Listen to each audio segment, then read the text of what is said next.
श्री शिवाय नमस्तुभयम। दोस्तों, जैसा कि आप सभी लोग जानते हैं कि 18 दिसंबर 2025 यानी गुरुवार को पड़ रही है पौष मास की मासिक शिवरात्रि व्रत। और दोस्तों, ये वह तिथि है जो पौष महीने में पड़ने वाली सबसे बड़ी तिथि है, क्योंकि ये गुरुवार के दिन पड़ रही है और इसका बहुत ही बड़ा और विशेष महत्व होता है। पूज्य गुरु जी ने कहा है कि अगर कभी भी मौका लग जाए और पौष महीने की शिवरात्रि गुरुवार को पड़ जाए तो आप लोगों को 7 चने की दाल वाला उपाय तो अवश्य ही करना चाहिए। इन दोनों का संयोग बहुत कम आता है और इसी के साथ मैं गुरुजी ने अपनी शिव पुराण कथा में बताया है कि इस दिन आपको 7 चने की दाल वाला उपाय तो आपको अवश्य ही करना चाहिए, क्योंकि ऐसा दिन पूरे साल में सिर्फ एक ही बार आता है। और दोस्तों, आप सभी लोग जानते हो कि गुरुवार मासिक शिवरात्रि व्रत का अगर सबसे बड़ा कोई उपाय है तो 7 चने की दाल वाला उपाय है। तो दोस्तों, इस गुरुवार शिवरात्रि के दिन आप लोगों को इस 7 चने की दाल वाला उपाय को जरूर करना है। बहुत सारे लोग होंगे जिन लोगों ने इस उपाय को ना किया हो, मतलब पूरा साल निकल गया, उन्होंने किसी भी दिन इस 7 चने की दाल वाला उपाय को ना किया हो। पर दोस्तों, आपके पास एक आखिरी मौका बचा हुआ है, जो कि 18 दिसंबर गुरुवार शिवरात्रि के दिन है। तो इस दिन आप लोगों को इस वाले उपाय को जरूर कर लेना है। भले ही आपने महीने भर इस उपाय को ना किया हो, पर अगर आपने इस पौष महीने के गुरुवार शिवरात्रि के दिन अगर इस वाले उपाय को कर लिया तो आपको इस उपाय को करने का वह फल मिलेगा जिसकी आपने कभी कल्पना भी नहीं करी होगी। इसीलिए आप लोग इस वाले उपाय को एक बार जरूर कर लेना है, ताकि आप लोगों के हाथ से यह मौका ना जा सके और आपको इस उपाय को करने का फल मिल सके। दोस्तों, यह उपाय पंडित जी ने अपनी अभी की ही श्री शिव पुराण की कथा में बताया है, जिस उपाय को आज हम आपको बहुत अच्छे से समझाने वाले हैं। इस वीडियो को देखने के बाद इस उपाय को समझने के लिए आपको कोई और वीडियो को देखने की जरूरत नहीं पड़ेगी। तो चलिए दोस्तों, उपाय को शुरू करते हैं। देखिए, ये इस पौष महीने के गुरुवार शिवरात्रि के दिन ये इतना खास होता है, इतना महत्वपूर्ण होता है। देखा गया है कभी कभी बड़े बड़े पूजा पाठ अनुष्ठान से जो मनोकामना नहीं होते, वह पौष महीने के गुरुवार शिवरात्रि के दिन एक छोटे से उपाय करने से ही आपकी मनोकामना पूर्ण हो जाती है। और बहुत सारे लोगों ने इस उपाय को किया भी है और उनको इस उपाय को करने का फल भी जरूर मिला है। अगर आप लोग भी इस उपाय को करना चाहते हैं तो आप इस उपाय को पहले अच्छे से समझ लेना, सुन लेना, उसके बाद करना। आपको इस उपाय का फल जरूर मिलेगा और इस उपाय को कर लेने से आपके घर में चाहे किसी भी प्रकार और समस्या क्यों ना चल रही हो, आपको उसका कारण भी नहीं पता है कि भाई ये समस्या किस कारण से चल रही है। उसका कुछ भी कारण हो सकता है, जैसे पितृदोष हो सकता है या किसी भी तरह का मंगल दोष भी हो सकता है। तो इस दिन आप लोगों को यह वाला उपाय कर लेना है। यह एक ऐसा उपाय है जिस उपाय को अगर किसी विशेष दिन पर किया जाए तो भाई उस विशेष दिन का जो है वह तो हमें मिलता ही मिलता है, पर हमने उस दिन पर इस उपाय को है तो हमें उससे भी बड़ा फल मिलता है और फल बहुत जल्दी मिलता है, क्योंकि आप इस उपाय को बहुत ही बड़े और विशेष दिन पर कर रहे हो। तो चलिए अब उपाय के बारे में बात करते हैं, लेकिन उससे पहले आप लोगों को यह जानना आवश्यक है कि आखिर यह उपाय किस समय करना है, किसको करना है और कैसे करना है। तो चलिए हम आगे आपको वीडियो में एक एक करके बता देते हैं। लेकिन उससे पहले अगर आप लोग हमारे चैनल पर बारोत्रों को करना है, किस समय करना है, आए हैं या फिर मेरी आवाज आज पहली बार सुन रहे हैं, तो हमारे चैनल को सब्सक्राइब जरूर कर लेना और इस वीडियो को लाइक करके कमेंट बॉक्स में श्री शिवाय नमस्तुभयम ओम नमः शिवाय जरूर टाइप कर देना। तो दोस्तों, इस 7 चने की दाल वाला उपाय को हमें इस गुरुवार शिवरात्रि के दिन कैसे करना है, किसको करना है, किस समय करना है और कहां पर करना है, ये सारे सवालों के जवाब आपको इस वीडियो में मिल जाएंगे। और जो ये देखेगा भाई, उसको 7 चने की दाल वाला उपाय जरूर करना चाहिए, क्योंकि इस दिन एक चने की दाल का भी बहुत ही बड़ा और विशेष महत्व होता है। और जब बात आ रहा जाए 7 चने की दाल वाला उपाय की, तो ये सोने पर सुहागा वाली बात हो जाती है और ये एक बहुत ही बड़ा उपाय हो जाता है इस गुरुवार शिवरात्रि का। तो अब दोस्तों, इस 7 चने की दाल वाला उपाय को आखिर करना किसको है, सबसे पहले हम लोग वह बात जान लेते हैं। तो देखो, घर की जो बड़ी माता होती है, उन माताओं बहनों में से कोई भी एक बड़ी माता बहन इस वाले उपाय को कर सकती है।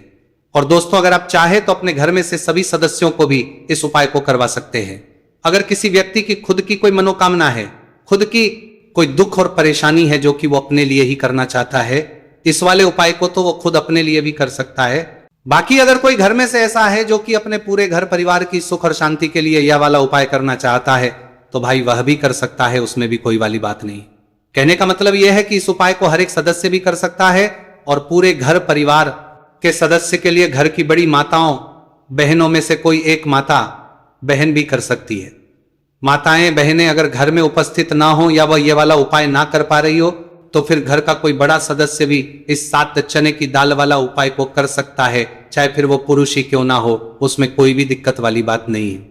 अब दोस्तों जो अगला प्रश्न निकल कर आता है वो यह आता है इस उपाय को लेकर के आखिर इस उपाय को हमें किस समय करना, सुबह के समय करना है कि शाम के समय करना है। तो देखो इस वाले उपाय को आप लोग सुबह के समय भी कर सकते हो और शाम के समय प्रदोष काल में भी कर सकते हो। अब अगर आप पूछो कि भाई सबसे उत्तम समय कौन सा रहेगा इस 7 चने की दाल वाला उपाय को करने का, तो हम आपसे बस यही कहेंगे कि इस उपाय को आप सुबह के समय करेंगे तो ज्यादा बेहतर होगा। बाकी अगर प्रदोष काल शाम के समय भी करेंगे तो भी अच्छा होगा, उसमें कोई भी दिक्कत वाली बात नहीं है। तो अब दोस्तों जो अगली सबसे बड़ी और महत्वपूर्ण बात आती है वो ये आती है कि सुबह अगर हम उपाय को करेंगे तो हमें कितने बजे से लेकर कितने बजे तक के बीच में करना है, और शाम के समय प्रदोष काल में करेंगे तो हमें कितने बजे से लेकर कितने बजे के बीच में करना है। तो देखो सुबह जितनी जल्दी हो सके आप उपाय को करने की कोशिश करना। बाकी अगर किसी कारणवश लेट भी हो जाओ, थोड़ी देर भी हो जाए तो 10 या 11 बजे तक भी आप कर लेना, पर 12 बजे से ज्यादा देरी ना हो, ठीक है, इस बात का ध्यान रखना। उसके बाद में दोस्तों अगर शाम के समय प्रदोष काल की बात करें, प्रदोष काल का जो समय है होता है वो शाम के 6 बजे से शुरू हो जाता है। मतलब शाम के 6 बजे से लेकर 7 बजे के बीच का जो समय होता है यह समय प्रदोष काल का समय होता है। तो आप इस उपाय को 7 या 8 बजे के बीच में भी कर सकते हो। मतलब शाम के 6 बजे से 8 बजे के बीच में आप कभी भी इस वाले उपाय को कर सकते हो, उसमें कोई भी दिक्कत वाली बात नहीं है। देखिए गुरु बृहस्पति को मजबूत करने से हमें हमारे जीवन में सफलता की प्राप्ति होती है यदि हमारा किसी भी प्रकार का कार्य अटक रहा है, परिपूर्ण ही नहीं हो पा रहा है, तो हमें अपने गुरु ग्रह को मजबूत करना बहुत अधिक आवश्यक होता है। देखिए जब भी आपको ऐसा लगने लगे कि आपका जो जीवन है बहुत ही ज्यादा दुर्भाग्य के साथ बीत है, आपके कोई भी कार्य सिद्ध नहीं हो पा रहे हैं, तो जीवन में दुर्भाग्य को सौभाग्य में बदलने के लिए आपको यह चमत्कारिक उपाय करने चाहिए। तो गुरुवार की जो ये शिवरात्रि है आपके जीवन से सारे दुर्भाग्य को दूर करने वाली है। देखिए यदि आपका गुरु ग्रह मजबूत नहीं है, गुरु ग्रह से जुड़ी किसी भी प्रकार की समस्या है, तब भी आपको यह उपाय करना चाहिए। आपके विवाह से जुड़ी किसी भी प्रकार की परेशानी है, बुद्धि ज्ञान और विवेक से जुड़ी किसी भी प्रकार की समस्या है, साथ ही साथ जीवन में सौभाग्य की प्राप्ति करना हो, जीवन से दुर्भाग्य को दूर करना हो और जीवन में यदि सफलता की प्राप्ति करना हो तो आपको ये चमत्कारिक उपाय जरूर करने हैं। देखिए आज के इस पूरे वीडियो में हम आपको 3 महा उपाय बताने वाले हैं और ये तीनों ही उपाय आपके जीवन की सारी समस्याओं को समाप्त करने वाले हैं। तो चलिए दोस्तों जान लेते हैं विशेष उपाय के बारे में। देखिए इस उपाय को करने के लिए आपको मात्र 7 चने की दाल लेनी होगी, यानी कि आपको 7 चने की दाल लेनी होगी। देखिए चने की दाल जब भी आप लेंगे तो ये कहीं से भी टूटी हुई भी खंडित नहीं होनी चाहिए, इस बात का आपको विशेषकर ध्यान रखना है। इसी के साथ में आपको एक तांबे के पात्र के अंदर शुद्ध जल लेना होगा और इसी के साथ में आपको एक स्टील की कटोरी लेनी होगी जिसमें आपको शुद्ध जल लेना है। इसी कटोरी के अंदर आपको 1 से 2 गुड़ के टुकड़े भी डाल देने हैं, यानी कि आपको गुड़ वाला जल तैयार कर लेना है। अब इन तीनों ही सामग्रियों को लेकर के आपको पहुंचना है भगवान शिव के मंदिर में। देखिए दोस्तों ये जो उपाय है आप इस गुरुवार शिवरात्रि के दिन सुबह से लेकर के शाम तक किसी भी समय में कर सकते हैं। देखिए दोस्तों सबसे पहले तो आपके पास जो 7 चने की दाल है इसे आपको जो आपने गुड़ वाला जल तैयार किया है उसमें आपको डालनी है। आप 7 चने की दाल भी ले सकते हैं, 11 चने की दाल भी ले सकते हैं, 21 भी ले सकते हैं, और यदि आप 41 चने की दाल लेते हैं तो बहुत ही शुभ होता है। तो आपके पास जितनी भी चने की दाल है सबसे पहले तो आपको उसे गुड़ वाले जल के अंदर डाल देनी है। अब देखिए दोस्तों आपके पास जो 1 लोटा शुद्ध जल है इसमें से थोड़ा सा जल सबसे पहले आपको भगवान शिव की शिवलिंग के सीधे तरफ जहां गणेश जी का स्थान होता है वहां पर आपको अर्पित करना है। फिर थोड़ा सा जल श्री कार्तिकेय जी वाले स्थान पर अर्पित करना है। फिर आपको थोड़ा सा जल माता अशोक सुंदरी वाले स्थान पर अर्पित करना है। फिर आपको थोड़ा सा जल माता पार्वती के हस्तकमल यानी कि कटी वाले भाग पर अर्पित करना है। और अंत में आपको थोड़ा सा जल भगवान शिव के शिवलिंग पर भी अर्पित कर देना है। और उस पात्र के अंदर आपको थोड़ा सा जल और शेष बचा लेना है, यानी कि पांचों ही स्थान पर थोड़ा थोड़ा जल अर्पित करने के बाद अंत में शेष जल और उस पात्र के अंदर आपको बचा लेना है। अब आपको बृहस्पति ईश्वर महादेव का स्मरण करना है और आपके पास जो चने की दाल है इसे आपको अपने सीधे हाथ में रखनी है। देखिए गुरु का दिन है, इसीलिए आपको ओम नमो भगवते वासुदेवाय इस मंत्र का जाप भी करना है। अब देखिए दोस्तों, आपके पास जितने भी चने की दाल है, चाहे 7 है, 11 है, 41 है, उतनी बार आपको बृहस्पतिश्वर महादेव का स्मरण है। और ये जो चने की दाल है इसे आपको भगवान शिव के शिवलिंग पर अर्पित कर देनी है। आपको लगातार बृहस्पतिश्वर महादेव का स्मरण करते रहना है। अब देखिए अंत में जो आपने उस पात्र के अंदर शेष जल बचाया था, इसे आपको भगवान शिव के शिवलिंग पर ही धीरे धीरे अर्पित कर देना होगा। श्री शिवाय नमस्तुभ्यम इस मंत्र का जाप करते हुए यह उपाय करने मात्र से आपका जो भाग्य है वह स्वर्ण के समान चमकने लगता है। आपके से जो भी दुर्भाग्य है वह दूर होता है। तो इस प्रकार से आपको यह उपाय कर लेना है। यह उपाय आप सुबह से लेकर के शाम तक किसी भी समय में कर सकते हैं। अब दोस्तों हम जान लेते हैं गुरुजी द्वारा बताए गए दूसरे उपाय के बारे में। देखिए इस उपाय को करने के लिए आपको सबसे पहले तो मात्र थोड़ा सा शुद्ध घी लेना होगा। देखिए आपको मात्र आधा चम्मच ही शुद्ध घी लेना है और इसी के साथ में आपको एक तांबे के पात्र के अंदर आपने ही घर से शुद्ध जल लेना होगा और इन सभी सामग्रियों को लेकर के आपको भगवान शिव के मंदिर में पहुंच जाना है। आप ये उपाय सुबह से लेकर के शाम तक किसी भी समय में कर सकते हैं। देखिए सबसे पहले तो आपके पास जो एक लोटा शुद्ध जल है इसे आपको धीरे धीरे शिवलिंग पर अर्पित कर देना है। श्री शिवाय नमस्तुभ्यम इस मंत्र का जाप करते हुए और बृहस्पतिश्वर महादेव का मन में स्मरण करते हुए। अब देखिए दोस्तों, आपके हाथ की जो अंगूठे के पास वाली उंगली होती है, तर्जनी उंगली, उसमें आपको यह शुद्ध घी लेना है और इस उंगली से आपको शिवलिंग पर जहां माता अशोक सुंदरी का स्थान होता है वहां पर आपको इस घी से अच्छे से लेपन करना है। यानी कि माता अशक्त सुंदरी वाले स्थान पर आपको अच्छे से घी का लेपन कर देना है और आपकी जो भी मनोकामना है, चाहे आप अपने जीवन से दुर्भाग्य को दूर करने के लिए यह उपाय कर रहे हैं, जीवन सौभाग्य की प्राप्ति के लिए आपकी कोई मनोकामना हो, विवाह के लिए आपकी किसी भी प्रकार की कामना हो, जिस भी प्रकार की आपकी कामना है उसे परिपूर्ण करने के लिए आपको कोई प्रार्थना करनी है और इस घी का लेपन आपको माता अशोक सुंदरी वाले स्थान पर कर देना है।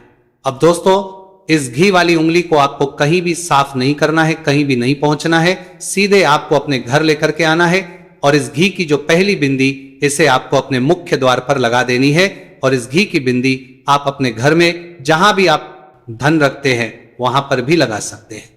आपके घर में जहां कहीं भी रसोई घर है वहां पर भी आप इस घी की बिंदी को लगा सकते हैं। तो 3 जगह आप इस घी की बिंदी को लगा सकते हैं। आपके घर में कभी भी अन्न और धन की कमी नहीं होगी और आपके घर में जो भी क्लेश होगा वह भी समाप्त हो जाएगा। तो इस प्रकार से आपको दुर्भाग्य को दूर के लिए दूसरा उपाय करना है। तो चलिए दोस्तों अब हम जान लेते हैं तीसरे विशेष और अंतिम उपाय के बारे में। देखिए यह उपाय भी बहुत ही खास है। विशेषकर आपके भाग्य को उदय करने के लिए यह उपाय भी बृहस्पतिश्वर महादेव का ही होने वाला है और विशेषकर आपको यह उपाय भी गुरुवार शिवरात्रि के दिन ही करना है। देखिए इस उपाय को करने के लिए आपको सबसे पहले तो एक प्यारी सी और सुंदर सी बेलपत्र लेनी होगी। बेलपत्र लेते समय ध्यान रखें कि यह कहीं से भी कटी फटी खंडित नहीं होनी चाहिए।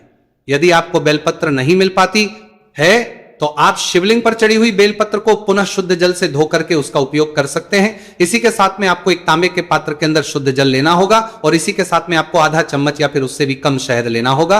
अब दोस्तों मात्र ये तीनों ही सामग्रियां लेकर के आपको पहुंचना है भगवान शिव के मंदिर में। मंदिर पहुंच पाने के बाद आप सभी को पता है कि बेलपत्र में 3 पत्तियां होती हैं और बेलपत्र की जो ये तीनों पत्तियां जिस डंडी से जुड़ी हुई होती हैं उस डंडी पर आपको अपने सीधे हाथ की चींटी उंगली के जो पास वाली उंगली होती है, नामिका उंगली, उससे एक बिंदी लगानी है। यानी कि तीनों पत्तियों को जोड़ने वाली जो डंडी है केवल उसी पर आपको शहद लगानी है। इसके बाद आपको ये जो बेलपत्र है इससे महादेव शिवलिंग पर अर्पित कर देनी है।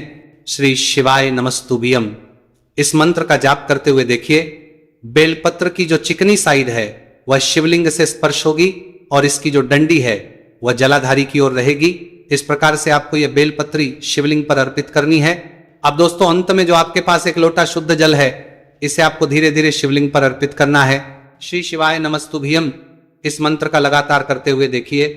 यह जल आपको एक विशेष प्रकार से समर्पित करना है, यानी कि यह जल आपको 7 बार में समर्पित करना है। यानी कि थोड़ा सा जल आपको समर्पित करना है, फिर आपको थोड़ी देर रुकना है, फिर आपको थोड़ा सा जल समर्पित करना है, फिर आपको थोड़ा रुकना है। इस प्रकार से आपको थोड़ा थोड़ा जल 7 बार में शिवलिंग पर और करना है। इस प्रकार से आपको 1 लोटे जल से ही यह जल समर्पित करना है, लेकिन को थोड़ा थोड़ा जल करके 7 बार में शिवलिंग पर यह जल अर्पित करना है। और आपको लगातार बृहस्पतिश्वर महादेव का स्मरण करते रहना है। देखिए, जैसे ही ये जल शिवलिंग से होकर के जलाधारी की ओर बह करके आएगा, तो इस जल को आपको अपने सीधे हाथ में लेना है और इस जल का छिड़काव आपको अपने पूरे शरीर पर कर लेना है। बृहस्पतिश्वर महादेव का मन में स्मरण करते हुए ये जो उपाय है आपके भाग्य का उदय करता और आपके जीवन से दुर्भाग्य को दूर करता है। तो बहुत ही आसान सा उपाय है। इस उपाय को भी आप इस गुरुवार की शिवरात्रि पर करके जरूर देखना, आपको निश्चित ही लाभ होगा। तो दोस्तों,